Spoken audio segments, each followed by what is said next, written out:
Using perfume is a powerful method of expressing one's personality and boosting confidence. Unfortunately, many people make mistakes when applying perfume, causing it to fade quickly.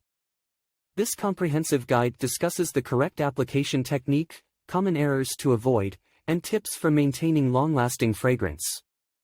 It is crucial to choose the right type of perfume based on its concentration and the occasion. Understanding the differences between eau de parfum (EDP), eau de toilette (EDT), and eau de cologne (EDC) is essential for selecting the appropriate scent. Additionally, it is recommended to choose a fragrance that is suitable for the time of day. Opt for lighter scents during the daytime and muskier or floral scents for evenings.